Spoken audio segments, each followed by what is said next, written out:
Bonjour à tous, on se retrouve pour mon premier tuto sur le capteur de force. Donc je vais vous présenter mon MATLAB que j'ai réalisé. Donc on commence tout d'abord avec un signal builder, donc pour modéliser la pluie en fait. Donc là, admettons qu'il y a un gros orage, donc il pleut, il pleut, il pleut. Et donc, dans notre cuve, on a plein d'eau. On ne sait pas combien de grammes, on sait juste que sur le Raspberry, sur l'écran du Raspberry, on nous affiche 180 à peu près au bout de 50 secondes à peu près, voilà. Donc il pleut, il y a un gros orage, ensuite ça se calme, il pleut moins, et ensuite c'est constant. Ça veut dire qu'il a arrêté de pleuvoir, donc je sors dehors, je vais vider ma cuve, et donc j'enlève toute l'eau, il n'y a plus rien, le Raspberry nous indique 0.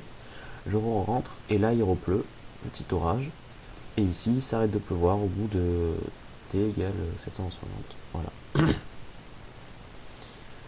Donc là, le signal y rentre.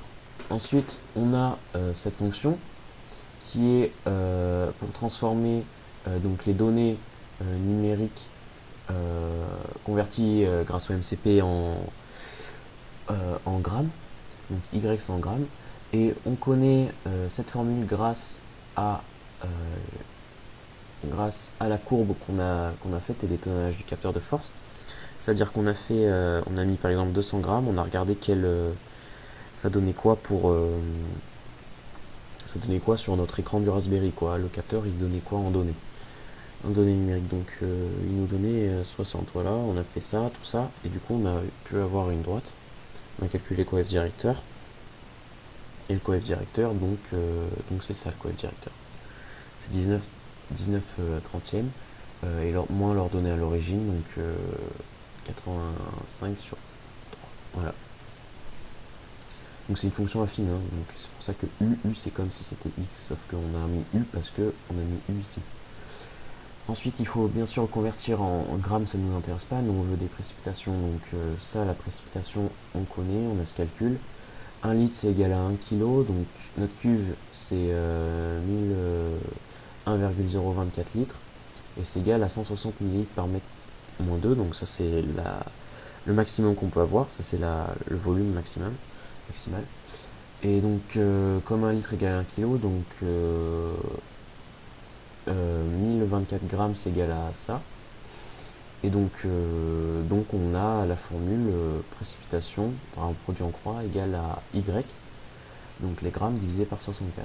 Donc vous avez deviné, c'est ce qu'il va avoir ici, la précipitation est Y divisé par 64. Donc je récapitule, on rentre un signal, par exemple de la pluie, hop, ça rentre ici, ça se convertit en grammes, et ensuite ça se convertit en pluie. Hop, ok. Ensuite on rentre dans la première charte. Donc cette charte là, elle sert à sortir un débit des mètres par. En fait, ce truc, elle sort des millimètres par mètre au carré par des heures. Donc, on a la boucle. D, c'est donc le débit. T, c'est égal à. T, c'est le temps. Et Z, c'est une donnée locale. Donc, je vais vous montrer. Voilà. Donc, P, c'est ce qui rentre. C'est notre précipitation en millimètres par mètre carré. T, c'est une donnée locale, c'est le temps. D, c'est notre sortie en le débit. Z, c'est une donnée locale qui va nous faire pouvoir faire des calculs. Et V, c'est ce qui va. C'est à chaque front montant, c'est une impulsion. À chaque front montant, ça va faire plus 1. Donc ça va modéliser le temps. Tac, plus 1 V, voilà. Et V, il vient de là en fait. Et sauf que là, période 1 seconde. Donc toutes les 1 seconde, tac, ça monte. Donc ça, c'est modélisé par ça. Donc le temps là c'est pas bien défini, enfin je peux dire que c'est 1 heure, je peux dire que c'est des secondes, enfin plus 1 ça peut être 1 minute, donc au bout de 60 minutes ça fera 1 heure quoi.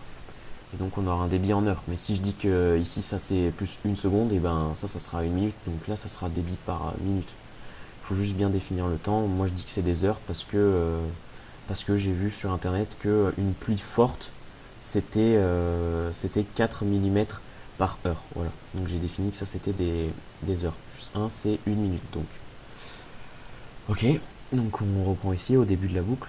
Voilà. Donc si P P c'est bien, c'est ici.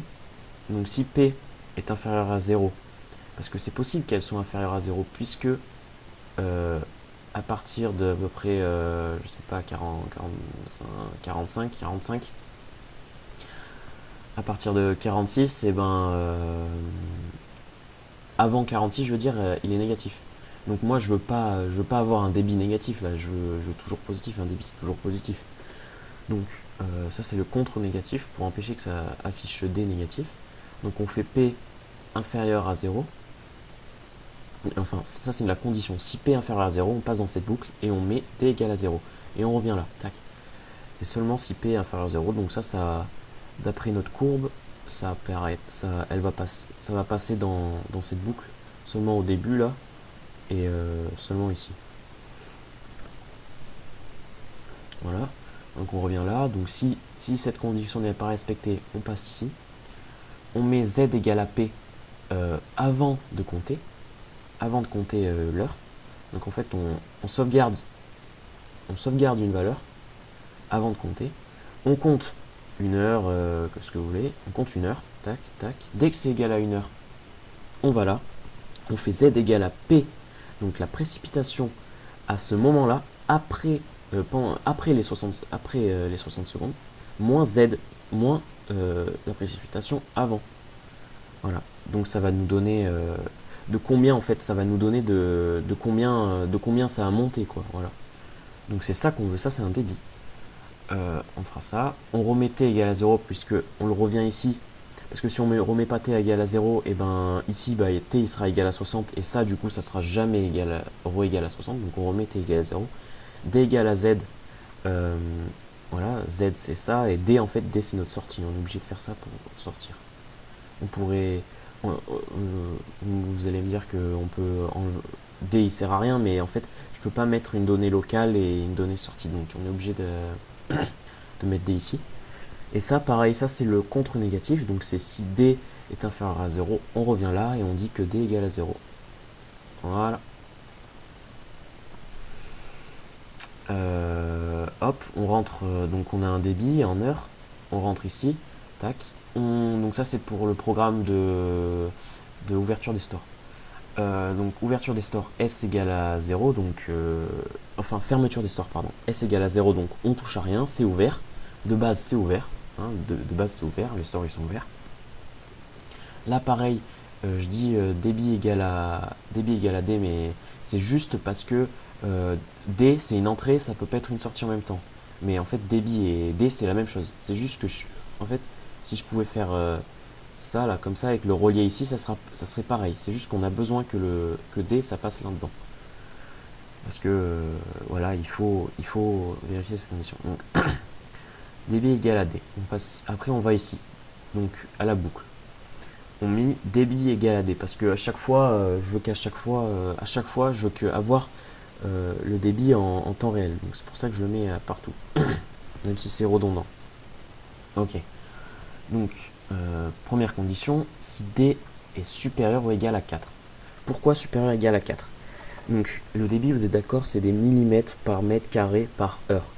Et j'ai vu sur internet qu'une pluie forte, c'était des millimètres par... c'était supérieur à 4 millimètres par mètre carré par heure. Donc c'est pour ça que j'ai mis ça. Donc si c'est supérieur à ça ou égal, on passe ici, on active les stores et on revient ici, on revient dans la boucle. Ok.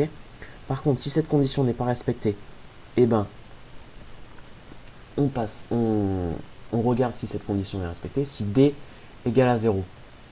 Donc si D égale à 0, on revient ici et on n'active pas ça. Si D égale à 0, ça veut dire que soit il n'y a jamais plu, soit la pluie s'est arrêtée et est devenue constante. Donc si D égale à 0, bah, la pluie s'est arrêtée, on ferme les stores. Ça sera soit dans cette condition, D égale à 0, soit ici dans cette condition, D égale à 0, soit ici dans cette condition, D égale à 0, ou ici. La pluie s'est arrêtée, donc on ouvre les stores, il n'y a plus de pluie. Voilà. Et voilà, et sinon on va ici, on ferme les stores, voilà, ça fait ça. S'il n'y a pas D égale à 0 et s'il n'y a pas D supérieur, ça fait tac, tac, tac, tac, tac. Voilà, je vous retrouve pour le test.